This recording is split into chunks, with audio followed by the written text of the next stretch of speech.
धर्म के नाम पर विवाद यानी सांप्रदायिकता और आतंकवाद विश्व की सबसे बड़ी समस्याओं में से एक है, जिसके कई विचारकों ने अलग अलग कारण बताए हैं। ऐसा ही एक कारण स्वामी विवेकानंद की भक्ति योग की व्याख्या में भी मिलता है, जिसे यदि सही ढंग से समझ लिया जाए तो शायद यह समस्या खत्म भी हो सकती है।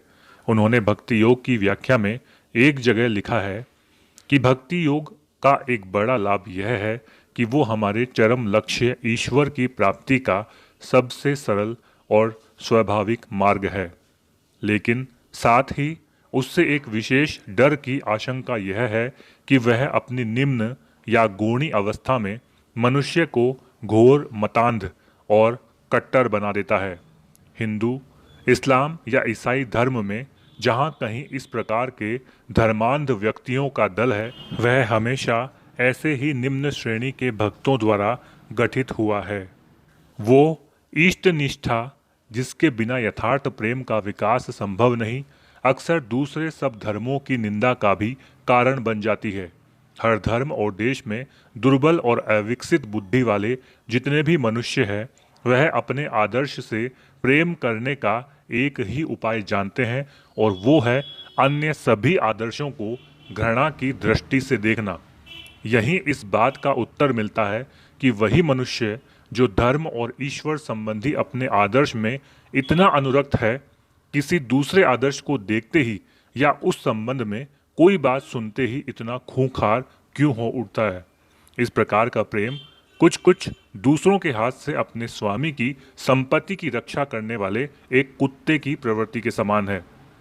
पर हाँ, कुत्ते की वह सहज प्रेरणा मनुष्य की युक्ति से कहीं ज्यादा अच्छी है, क्योंकि वह कम से कम अपने स्वामी को शत्रु समझकर कभी भ्रमित तो नहीं होता, भले ही उसका स्वामी किसी भी वेश में उसके सामने क्यों ना आ जाए। फिर मतांध व्यक्ति अपनी सारी विचार शक्ति खो बैठता है। व्यक्तिगत विषयों की ओर उसकी इतनी अधिक अनुरक्ति रहती है कि वह यह जानने का बिल्कुल इच्छुक नहीं रह जाता कि कोई व्यक्ति कहता क्या है, वो सही है या गलत। उसका तो एकमात्र ध्यान रहता है यह जानने में कि वह बात कहता कौन है। तुम देखोगे, जो व्यक्ति अपने संप्रदाय के, अपने मत वाले लोगों के प्रति दयालु है, भला है और सच्चा है, सहानुभूति संपन्न है, वही अपने संप्रदाय से बाहर के लोगों के विरुद्ध बुरा से बुरा काम करने में भी ना हिचकिचाएगा। लेकिन ऐसी आशंका भक्ति की केवल निम्न स्तर की अवस्था में ही रहती है। इस अवस्था को गौणी कहते हैं।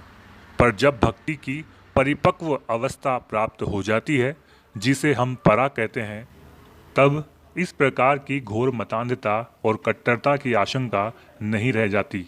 इस परा भक्ति से अनुभूत व्यक्ति प्रेम स्वरूप भगवान के इतना निकट पहुंच जाता है कि वह दूसरों के प्रति घृणा भाव के विस्तार का यंत्र नहीं बन सकता। ऐसा संभव नहीं कि हम में से प्रत्येक इसी जीवन में सामंजस्य के साथ अपना चरित्र निर्माण कर सकें।